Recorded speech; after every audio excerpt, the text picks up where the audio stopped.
Hey, somebody's got to dry the umbrella. You have? Excellent. Good morning, afternoon, or evening. You are listening to the Professional Noticer. Hello, everyone. I'm Andy Andrews. Hey, thank you for making me a part of your week. My purpose here today and with every show we do is to play the part of a best friend or coach. I want to help you live the life of your wildest dreams by giving you access to the greatest mentors the world has to offer today. This week, the Professional Noticer is sponsored by Books for Veterans. The Veterans Administration in Washington, D.C. has asked for 10,000 Andy Andrews books. And I'm personally donating as many as I can, but to reach 10,000, I need your help. So what we're able to do to make that easier for you is for every $10 donation you make, a hardback book will be sent to the Veterans Administration for veterans, their families, and for the employees of the VA. That $10 will cover the cost of the book, the shipping, and the handling. So whether you can make this a personal gift or a corporate donation, just go to andyandrews.com/veterans. And this can be added to a website purchase or done as an individual entry. And thanks very much for your support. So, observations and answers. That's what we do here on the Professional Noticer. And we are doubly excited when we have somebody who can provide both observations and answers. Now, I will just tell you, this guest today is number one on my bucket list of people to have as a guest on this podcast. I mean, no kidding. I'm going to make a great introduction here. His hands are insured by Lloyd's of London. You've listened to his music for almost 3 decades. He is one of your favorites, but you probably don't even know his name. He is the number 1 keyboard player for studio recordings in the world. And yet, my guest has never actually seen a piano. He has been the keyboards on over 100 number 1 hit songs.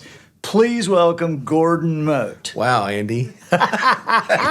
Thank you. Buddy. Gosh, man, I'm not even popular in my own neighborhood. Oh, and you make me feel so loved. I appreciate that very much. I have been just dying to get you down here, and I didn't want to do this by a Zoom call. Right. You know, I wanted you in the studio with we've got a toy keyboard here for you to play, and because I just wanted the real Mote. I would have dressed a little better if I'd known we were going to be filming. No, you're fine. We're dressed alike. We're both in tuxes. Yeah. Yeah. Well, it's a real pleasure to have you. I mean, I had you on my podcast a little bit ago, the Insight with Gordon Mote podcast, a little free plug. You did so good. I wish we could have done that in person too. That would have been so cool. But I wanted to get you on so badly, and ours is mostly audio for now. It's going to be going to video shortly. But I guess the disclaimer we should give out is that we've been friends for a long time. We have. We have been friends. We have been friends for a long time. And man, Gordon, I just, you are part of our conversations at the house. You're kind of part of our family. The boys grew up knowing you and Kimberly and your kids, and so it's such an honor to have you here. It's great to be here. And I want to just delve into a little background. Okay. You were born blind. Yes. And I should say something right there. I met a guy, talking about being born blind. I met a gentleman just last week who is a pastor, senior pastor of a pretty large church. He may not call it a mega church, but it's a pretty large church. He lost his sight 3 years ago. Really? And he was the pastor then. He's still the pastor now. And he's really struggled, trying to learn how to do life over again, in a different way. Right. And people will often ask me, do you think it has been easier for you having been born blind, or do you wish you'd had your sight and then, And without a doubt, I think that people who have had sight and then lose it and have to learn how to live life in a sighted world, not having sight, it has got to be one of the most unbelievably tough challenges. Yet, this guy is just amazing, and he's like one of my new heroes.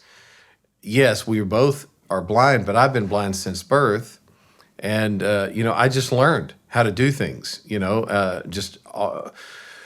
It's if I could see all of a sudden today, would I want to do that? Absolutely. I'd love to see the faces of my wife, my children, and all of those things. But I'd be lost as a goose, trying to figure, oh goodness, what is this? What is this? You'd have to tell me what things are. So everybody kind of has a different, but being born blind, I think, has been a blessing in so many ways, because I learned, I didn't, have to learn a whole new way of life. Right. Well, I can tell you, from my point of view, Kimberly is beautiful. And I've told you before that we have friends who are, they're these singer stud guys, and they've got wives, and their wives are they're not that great looking. Sure. But you're blind, and you have a model for a wife. So you kind of took one out of the pool, Gordon. Yes. You could have had an ugly woman. Yes, and, I could. Yeah. And it would have been fine. But Kimberly looks like a model. Yeah. Well, I think maybe it was my seeing eye dog at that time. I think she loved the dog. Chicks dig dogs, man. That's just the way it is. He was a beautiful yellow lab, and so yes, I needed a seeing eye dog back in those days in college. But I wasn't stupid either. I thought, man, having a dog, chicks will pay attention to me, right? And so it worked out real well. Now, when you were, I guess 3 years old, your parents were all all the adults were in the kitchen. That's right. And they heard somebody playing the piano. That's right. And they looked at each other, and everybody who could play the piano was in the kitchen. That's right. It was Thanksgiving Day, as a matter of fact. We were at my grandma's house, and she had one of those upright, spinets. And what were you playing? Jesus Loves Me, with both hands. Mom said that I was playing with both hands. She said when she started watching me, I was playing, just like that. And then I started playing with two hands. And my mom said, we all kind of looked at each other going, somebody get a camera. You know what I mean? Because I'm glad she had the forethought to get a camera. She said, I'm crying and I'm trying to take a picture and I'm wondering what in the world is going on. She said, you never had played the piano before. You liked music, but you'd never played the piano before. She said the only thing that you ever had to do with the piano was just beating on it like a child will. But she said, you actually sat there and played with both hands, Jesus Loves Me. And she said, we saw a miracle take place right in front of our very eyes. And nobody knew what to say. She said, as people walked in the room, they were talking, blah, blah, blah, blah. She said, when they saw you, and she said, you were so little, you could barely reach the keys from that bench. But she said, when people saw you, they stopped talking. It was totally silent. And Mom did get some pictures, and it's pretty amazing that she. Well, so what did they do next? What did they do with you? Did they try to give you music lessons? Yeah. So a year goes by. Mom says you just play more and more. Whatever you hear, you would go and sit down at the piano and play it. You would just hear things and play it. And she said your hands were so small, so when you would try to play an octave, you would use your arm or your elbow and try to get all the notes. And you would work with it until you could figure out how to play all those notes you were hearing. You'd use your, turn your hand around, and you'd just do all kinds of stuff. And hearing my mom talk about it, I was like, oh my gosh, that, how would I feel if one of my children had done that? I'd have been freaked out, And my mom has all these memories, as you would as a parent. Sure. I have 3 children too. Kimberly and I have 3, 24, 21, and 13. And, had that happened when they were 3, oh my gosh, I don't know that I would have had the sense to have somebody grab a camera. Now we have our phones, but back in those days, right, you had to really go to a lot of trouble to have a camera. To find the camera. Thing. Yeah, find the camera. Find the camera, exactly. So, and you might not have brought a camera because but if you're having a family reunion, somebody's got to have. But anyway, getting back to the thing. So a year or so later, I'm in kindergarten, and there's a piano teacher there by the name of Miss Cochran. And I remember that it was in this, I started school at the Alabama Institute for the Blind. And I started mainstreaming into the public school system in 3rd grade. We'll talk about that in a minute. But okay. For kindergarten, 1st and 2nd grade, I was in the blind school. And that was a great thing because I was able to learn how to read and write Braille and all the things. Miss Cochran, she would try to teach me, with, playing the little,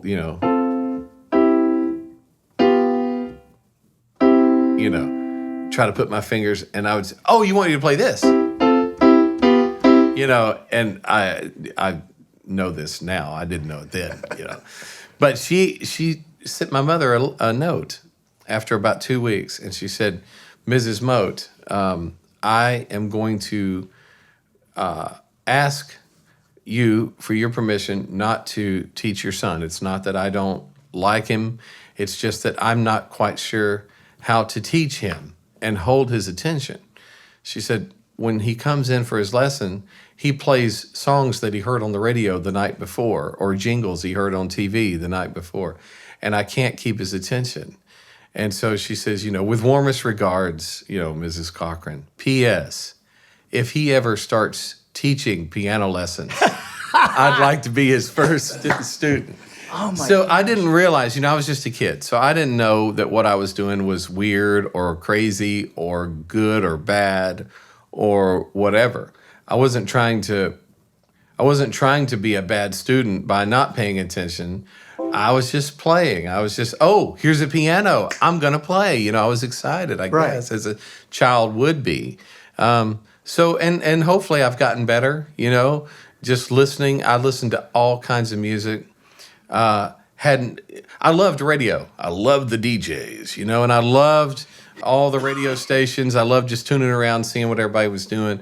But as a result of that, I listened to so many different styles of music. I had no idea that would prepare me for my future in Nashville, knowing so many styles and having that encyclopedia of music in my brain. Well, so you mainstreamed into the educational system. Yes, in 3rd grade, 1977-78 school year, me and 6 other students were the first group to mainstream into the public school system.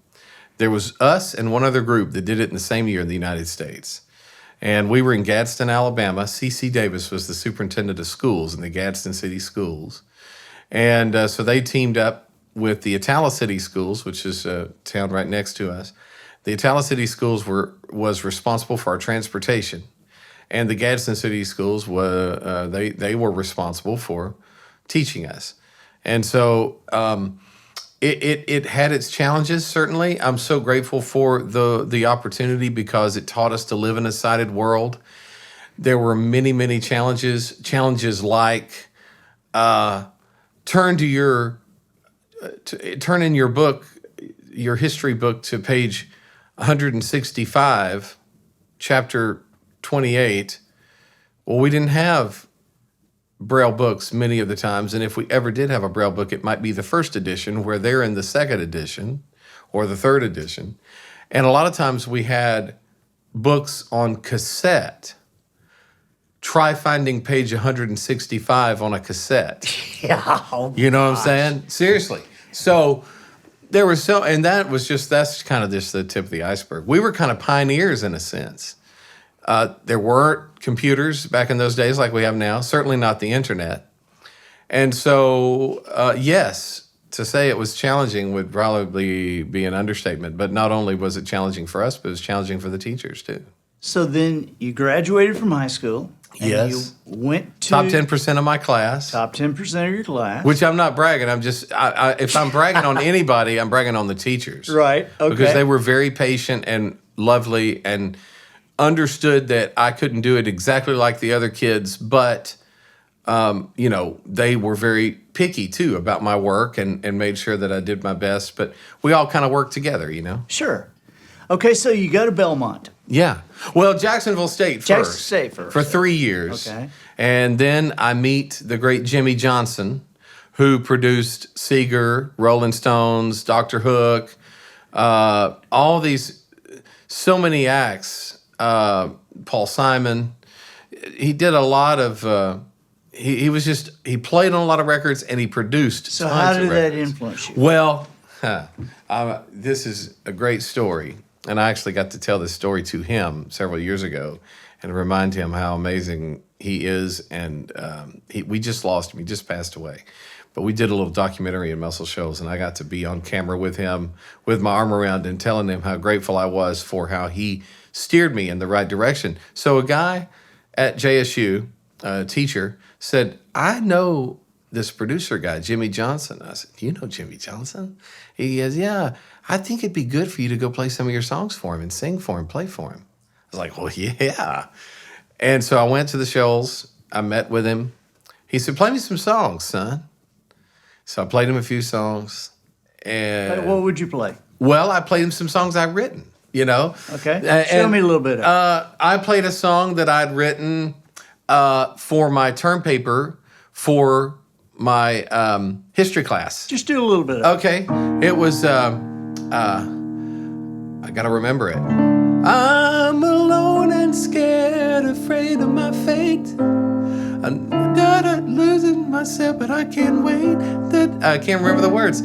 It was about communism. It was about first-person communism. They taught us about. They wanted us to do a paper on communism, and the why it doesn't work and all the things. Wow. And so I wrote a song about it, and from a first-person point of view, it's called "Alone and Scared." Wow. And so I went and I played that for him, and he loved it. He said, "Play me something else." So I played him. I just kept playing him songs. He just kept wearing me out. It's like, oh, okay. And so anyway, he said, "Well, just jam for me for a minute." And he got his guitar, and we just jammed for a minute. He said, "Son, you're probably the biggest fish in that little pond you're at in Jacksonville, Alabama." He said, "You need to go to Nashville, and you need to go to Belmont. And you need to meet blah, blah, blah, and blah, blah, blah, and blah, blah, blah." And I said, "Well, sir, I'd love to. I've heard all about Belmont, but I can't afford, my family can't afford that. I'm on scholarship now." And he's going, "Son, I know people down there. I know people at Belmont. I can get you a scholarship audition." And I said, "Well, Jimmy, scholarship auditions have already..." And I had excuses for, I was a little bit scared, but I also didn't want to get my hopes up too high. Finally, he goes, "Son, I don't think you know who I am." Basically, I can do this. And to his credit, he did everything he said he would do and more. I went to Belmont on a full scholarship, basically because Jimmy Johnson pulled some strings and made it happen. Told them, "I really believe in this kid. This kid's going to be something. And you want a piece of it. You want him. You want to say that he graduated from Belmont." That's basically how he sold it. And so I did. I went to Belmont. I have Jimmy Johnson to thank for pointing me in that direction. I met my wife there, Kimberly. We've been married now for 29 years. We just celebrated our 29th wedding anniversary. We got married when we were kids, and but Belmont was a big networking situation for me. I met a lot of wonderful professors. I met a lot of people that were classmates that are now movers and shakers in the industry that I've worked for. Like, for instance, Frank Rogers and I were classmates. We always saw each other at the studio. Frank is a producer. For him, I've worked on albums for artists like Brad Paisley, Darius Rucker, Trace Adkins, Josh Turner. Oh gosh, I'm trying to think of all the stuff we used to do and have done. He's done a lot of really great, Chris Stapleton. Frank is a dear, dear friend of mine, and he's written a lot of big hit songs. But yeah, we've so many of the people, producers and people that ran publishing companies and whatever, they were classmates. And so you just kind of made those networking things. And I'll tell you a real quick story. 2 days after I graduated, I got my first professional gig in the music business. Really? And I got it through a teacher at Belmont. Marjorie Halbert. I didn't have her for anything, but she knew who I was, and she knew that I played and that I sang. And she was a fan of what I did, and a very big, she flew my flag really high. And she knew that Lee Greenwood was looking for a piano player because she knew Lee's wife, Kim. And so she called, like she didn't have to, but she called and said, I think I know who your next piano player needs to be. It's this young kid. He's a Belmont student. He's about to graduate. He can play anything, any style. He sings, da-da-da-da-da. Well, without my knowing it, Lee Greenwood showed up at my senior recital. Oh, my God. That I had to do. Well, I didn't know he was in the audience, so I wasn't nervous. And at the end of the senior recital, he comes up to me and he goes, "Hi, I'm Lee Greenwood." And I just like, oh my gosh. So I'm in my mind, I'm going back over, oh my gosh, did I do this right? Did I do this right? You know, I'm just nervous. And so he said, hey, I want you to come over to my house and I want you to play through some songs. Well, I knew his catalog. So they sent me some show tapes, you know, because they always change the arrangements a little bit. Anyway, I went to his house. He hired me.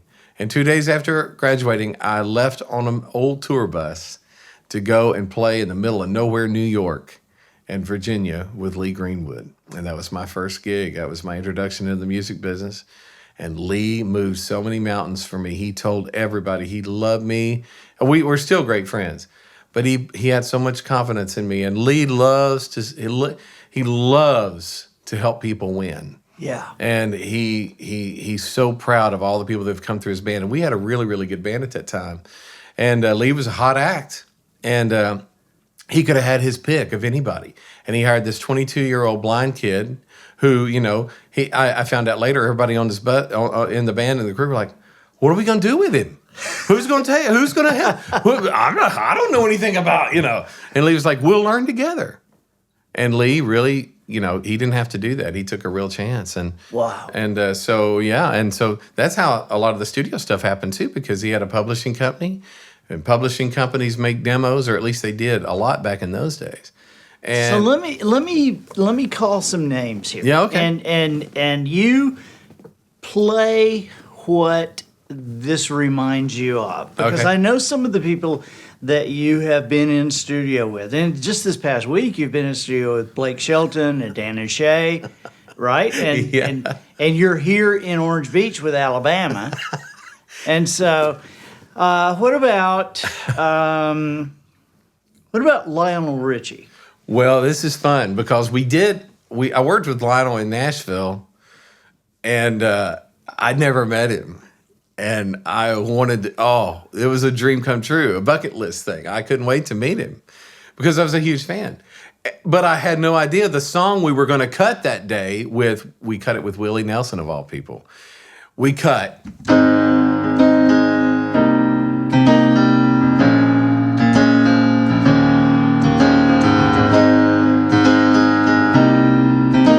Everybody knows that. Yeah. Easy. Oh, yeah. Easy like Sunday morning. I mean, I'd played that song so many times, and I'm sitting at the piano playing it for Lionel Richie himself. Craziest thing ever.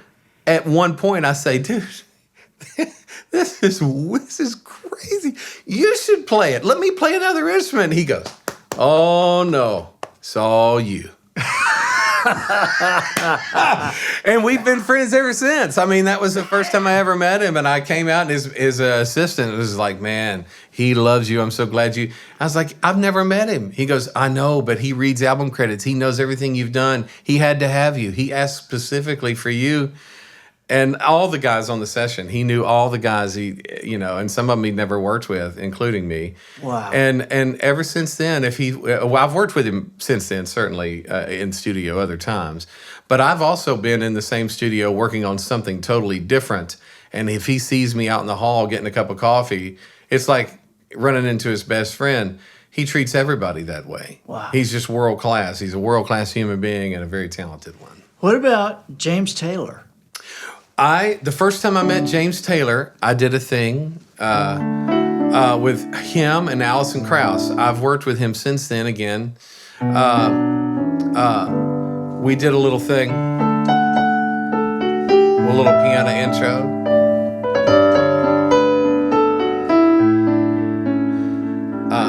And I had never met him. He was late for sound check. We were filming at the tracking room in Nashville. Right. He was late. He came in when we were doing the first run through. And I was just playing with the rest of the band. He knew everybody but me. I was really excited to meet him because my wife is a huge fan too. And I thought, man, if I get my picture with him, my wife will think I am really cool for about 5 minutes. And remind me to tell you another funny James Taylor story for this, because it's even funnier than this one. But so this one isn't so funny. It's just, I was wearing the headphones. We did the thing. He comes over to me and he goes, I don't know you, but I want to. What's your name? What's your story? I told him they broke for lunch. And he was like, let's continue this at lunch. I'm going to go through the line with you. I'm going to fix your plate so you won't get away from me. I want to talk to you, find out all about you. We sat there for an hour and just talked, and I was able to tell him the Never Die Young record meant so much to me. That's when I went to New Jersey for my Seeing Eye Dog. I'd never been away from home on an airplane before, and I was scared, and listening to that brought me comfort, and he really got choked up because that record was real special to him too. Anyway, we shared a lot of fun things and stories and got to know each other in an hour, and I really felt like he was my friend. And we, like I say, we've worked together since then. We did a thing for the Country Music Hall of Fame a few years later, and we were backstage after the show. Garth was back there, and Trisha. Kimberly was talking to Trisha Yearwood, because I worked for her back in the day on the road for a little while.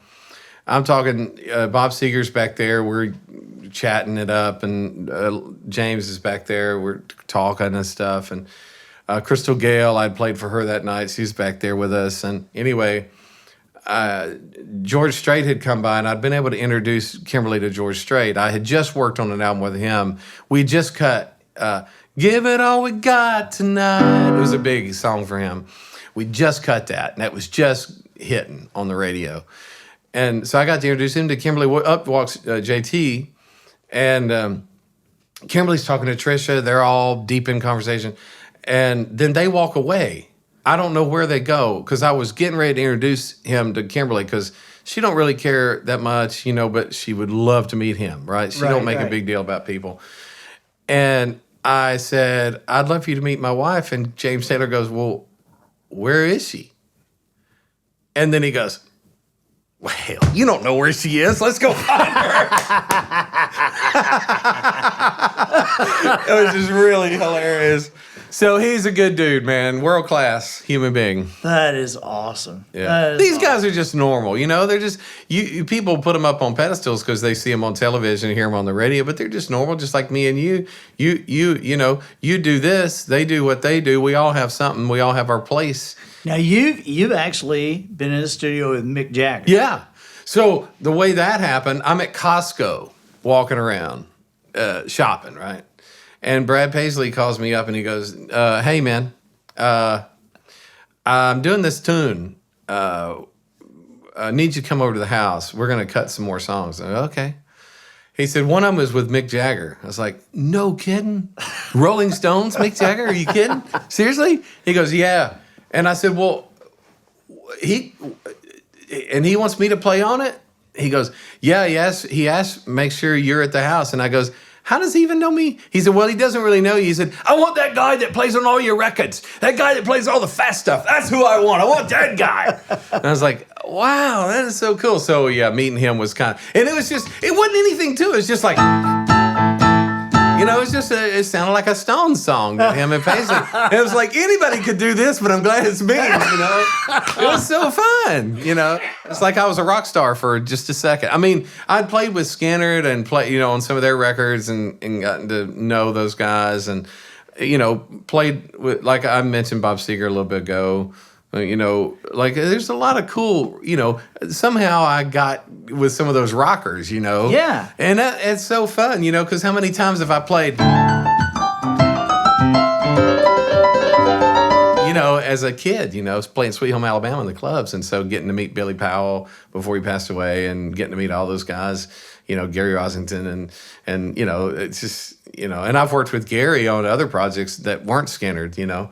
So they're all just wonderful family people and good dudes, you know. You know, you have been on Barbara Streisand albums. You've been on Elvis albums. Yeah. Well, and when I saw the Elvis thing, I was like, wait a minute, Gordon's not old enough to have been on Elvis. But how did the Elvis thing come up? Okay, so I get this call, and honest to God, it was the weirdest call because, you know, I get this call from Chuck Hadley. And Chuck is a dear, dear friend of mine, and I imitate Chuck for Chuck, so it's cool.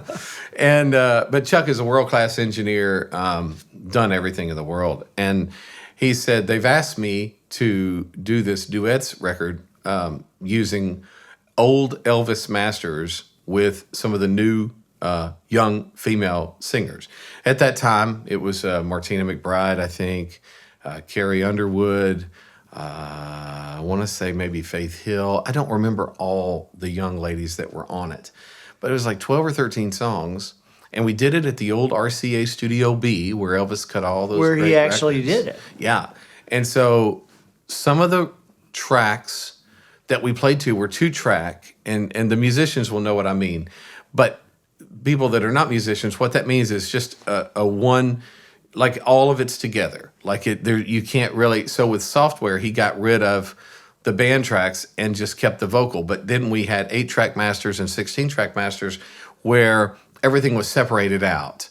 And so he could totally isolate the vocal, some of the backgrounds if he wanted to. And then we did edits, and we would do the modulations so we could do the girl, you know, the female parts. Like, show me. Okay, so we did Blue Christmas. I'll have a blue, you know, we're doing.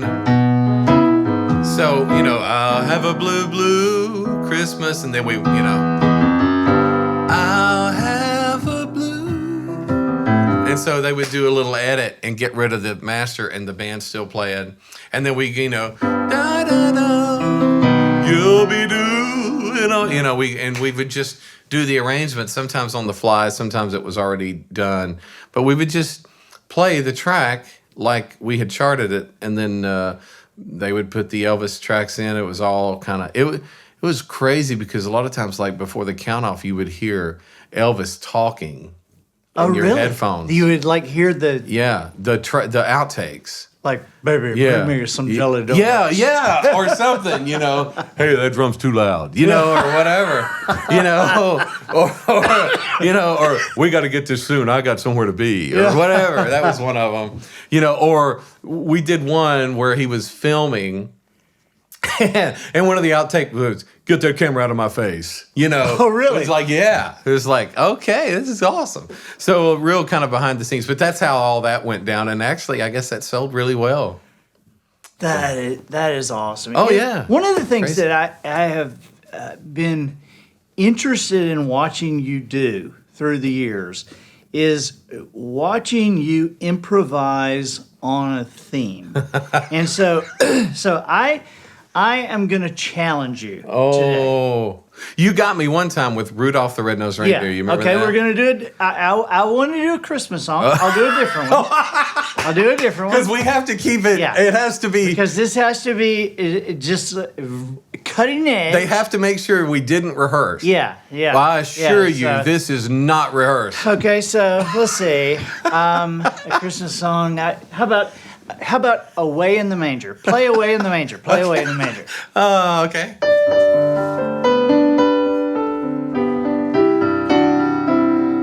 You know.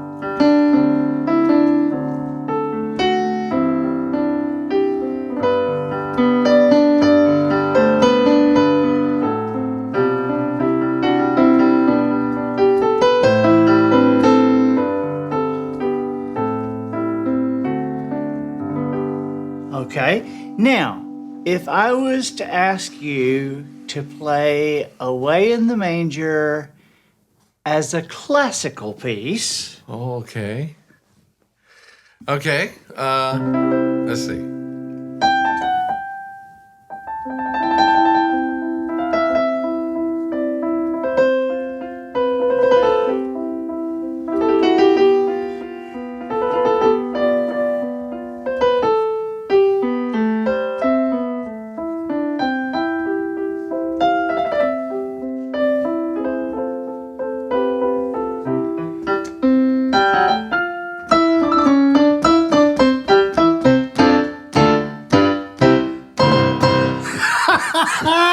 That is great. Hey, maybe we're on to something. Yeah, that is great. That's great. Improvs on a theme. Okay, all right. Let me see. I've got. How about? You've been thinking about this. I have. How about country music? Okay, like Away in the Manger, old school, like old school. Like we could do it as a waltz, you know. We could do.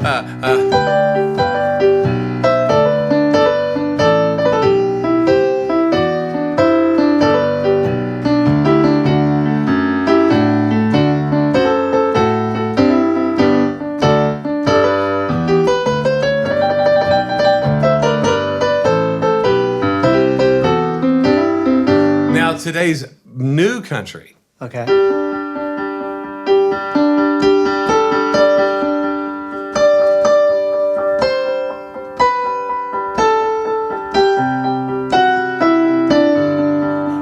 As if Danny Shea were to do it.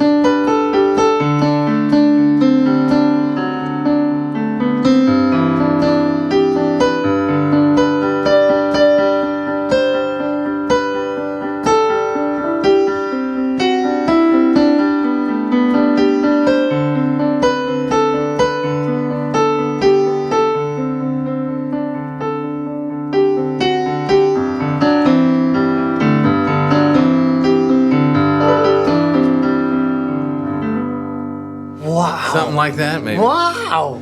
Okay. All right.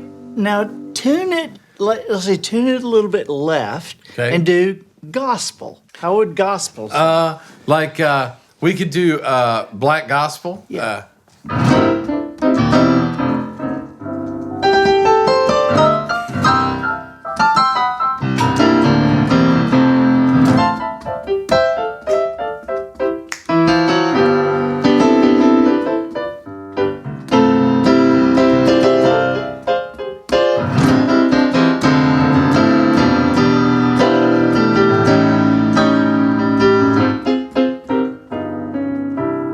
Some of those chord substitutions.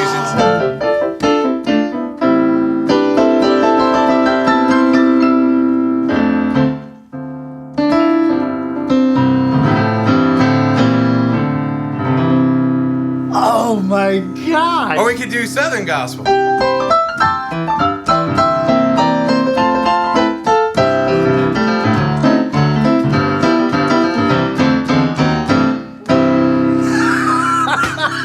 See, we're trying to give you money's worth, Andy. I'm telling you. You say gospel. I'm telling it you. could be any kind of gospel. Okay, so what about jazz? Okay. Let's see.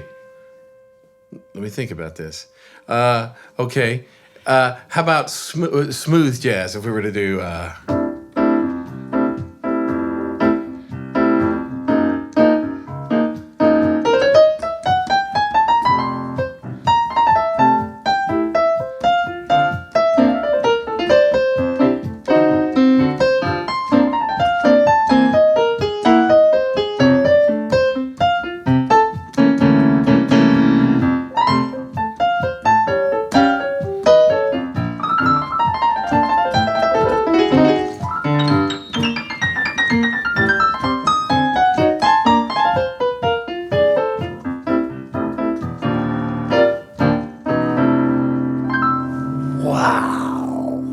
How about that? Oh my God. You just, you take all the harmonizations that you've learned, for the different styles of music. I mean, kind of just shows that you can start with something very simple like that. Any melody. What about You can honky make tonk? it. Oh, okay. Like, okay. Honky tonk, maybe Southern rock. Yeah.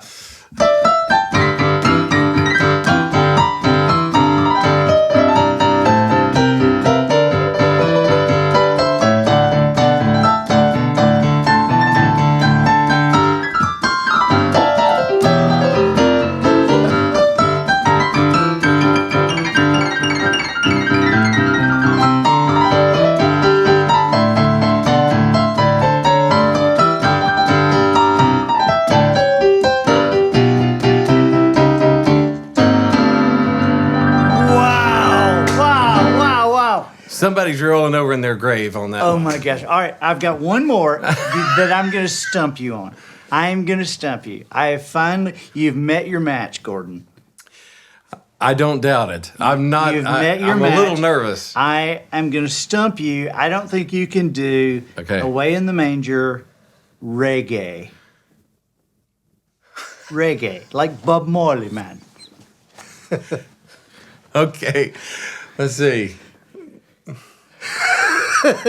You're not a very nice person. I see. I see.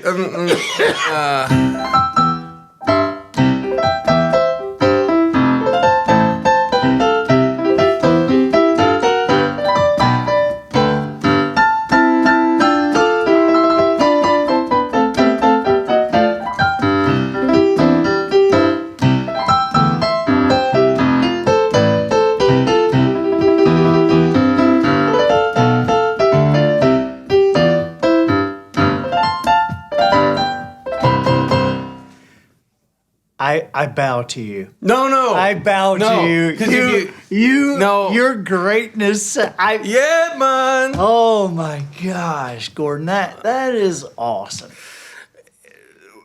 So where I don't know. does it come from? I don't know. Where does the when you look at little kids today that are just beginning, Yeah. and they say, I can't do that. I can't play that. I can't hit that ball. I can't. I always want to say you can't do it yet. Right. You can't do it So right. yet. That's right.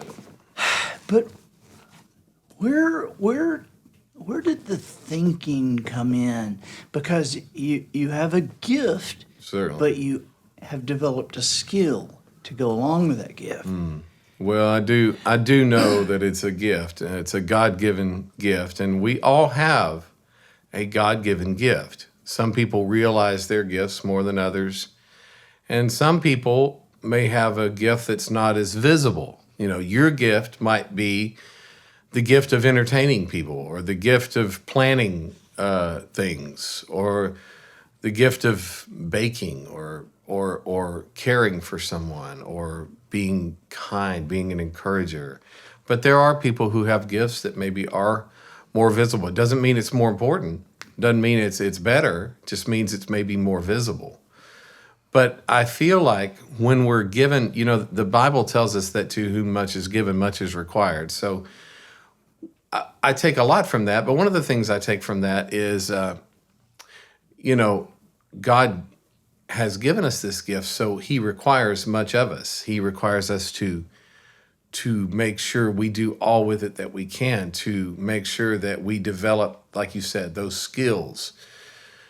I listen to the radio, as I told you earlier. I listen to every style of music. I mean, I just listened, all the time because I couldn't see. So that was what I had. I had my sense of hearing, but not just hearing the music, but feeling the music, letting it get all over me, I heard a preacher say one time, I felt that all over me more than anywhere else, But letting it get all over you, let it get inside you, and just, it's kind of like photosynthesis, You get it in you, whether you know it's getting in you or not, just by listening to it. It's in your subconscious. And so when you sit down at a piano and you have listened with your ears, and you have the gift of being able to play by ear what you've heard with your ears, if the intake has been good and at a high level, then whatever comes out can be at a high level, can be as good as what went in and the time put in. So it's not just time practicing at the piano. I hardly ever sit down at my piano at home and practice. I mean, I'm playing every day somewhere in the studio or whatever. But it doesn't mean I'm not listening. And then sometimes I will. The other day in the studio, this guy had recorded something on his computer. He didn't play it, but he recorded it. And he didn't record it at tempo, and he didn't play it with his hands. He programmed it. But he wanted me to play it on the piano. In the key of F sharp, for any keyboard players out there, a lot of times that's not an easy key for keyboard players to play in. I don't care what key I'm in. I've never have cared about that because I just learned to play in every key, and it's all been, one key is the same as another. But this song, I couldn't figure out a way to do the fingering on it to make it work. It took me probably 20 minutes to figure out, but that was hard.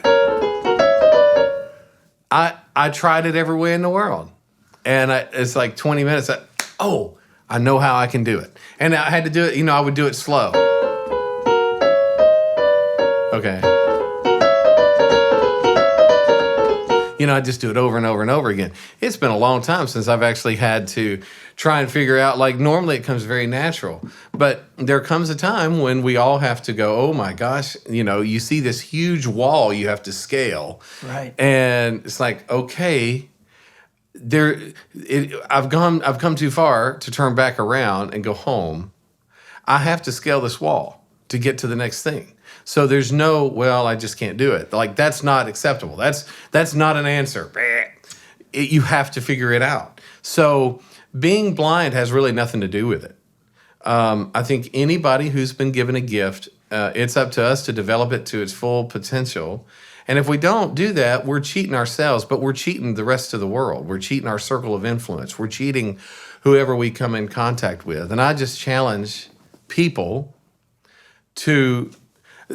Andy, I guarantee you, we're both artists in a way. We're both creative people, And creative people are some of the most insecure people in the world at times. Because we want somebody to say, hey, that's really good. Because we get in our own little cocoon sometimes. I bet when you're writing, you get in your own little cocoon and you go, I don't know.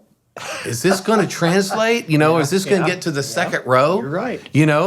And you think I know what I'm trying to say, but am I saying it?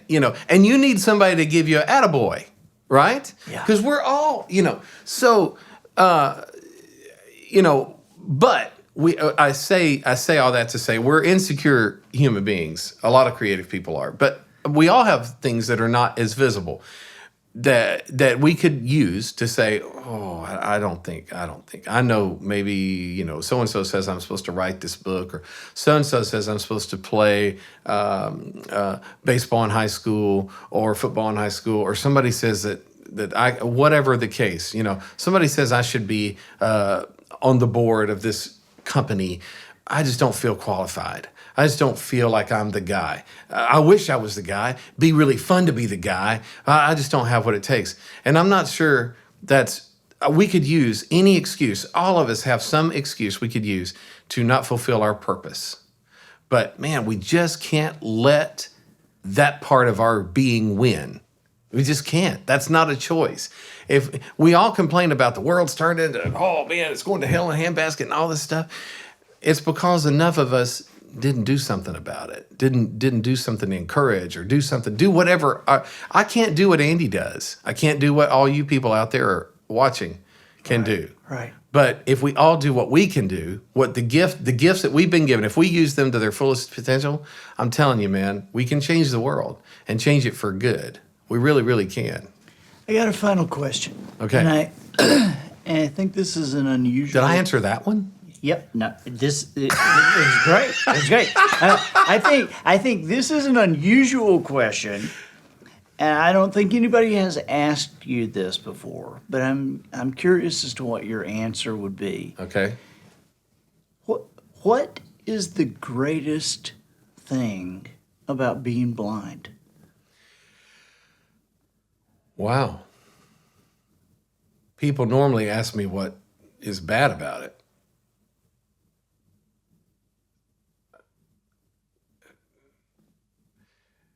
You've really thought about this, haven't you? Maybe what's best about being blind is not letting our world is a sight-driven world. I mean, we say, "Oh man, she could be a star. She looks really good. She looks like a star." Does she sound like a star? Does when she or he sings a song to you, do you feel it? Are you moved by it? If you never saw, that's what's so cool about that show, The Voice. They don't see them; they hear them first. But going beyond the arts, like we let so many things. She's too little. She's too big. He's too white. He's too black. He doesn't look like he's from our part of town. He looks a little bit rough. And we base so much of what we think about somebody or something based on how we see them. And I'm not sure that's healthy. The Grammys got into a thing. I was on the board for a while, and I heard so much about we got to make sure that and I'm all about making sure that we have plenty of ethnic difference, make sure that everybody has a shot at winning a Grammy and everybody has a shot at doing well and all that. But if we listened with our eyes, if we listened with our ears and not with our eyes, we wouldn't even have to have these conversations. And the same goes for, I think, the world. I think one of the things, I guess the best thing about being blind is that the things that may drive people off center, maybe the things that maybe we cause them not to concentrate on what's important. I don't have that. I just have the sense of, my hearing and all the senses besides sight. But I think it helps me to look into someone's heart maybe more. Yeah. And it's a deeper vision. It is, and I think you can hear so much in somebody's voice. They can fool you with their eyes, and they can fool you with their smile, but they can't fool you with their voice. They can't fool you with an inflection. It's harder for people to fool you with that than it is to fool. People can smile and say, whatever, but they can't fool you with their voice because their heart comes through their voice. It's good stuff. Yeah, man. Thank you, Gordon. Thank you for being with us. Well, thanks for having me. You know that I love you dearly, and I'm a huge fan of you as a person. I don't care. I love your books, but if you never wrote another book, I'd still love Andy Andrews, and I love Polly and the kids, and I love you for the man you are. And you've helped so many people. You've helped me. The other day, well, it's been several months ago now when the new book came out. When did the new book come out? I don't know. I guess maybe, has it been 6 months? Yeah, the one it's been. Yeah, it has been. Okay. Yeah. It hadn't been too long. Do you remember me calling you and saying I was so sleepy because I stayed up all freaking night listening to the book? I got started it. Same thing when Bottom of the Pool came out. So I thought, well, I'm going to listen to this intro because Andy texted me, said, "Did you get the book yet?" I said, well, Kimberly got hers. I'm on Audible right now. I'm about to order mine, get mine on Audible. And so I thought, well, I'm going to listen to this intro, and I might listen to the first chapter, but I got to go to bed. 4 hours later, I'm still listening to the stupid book.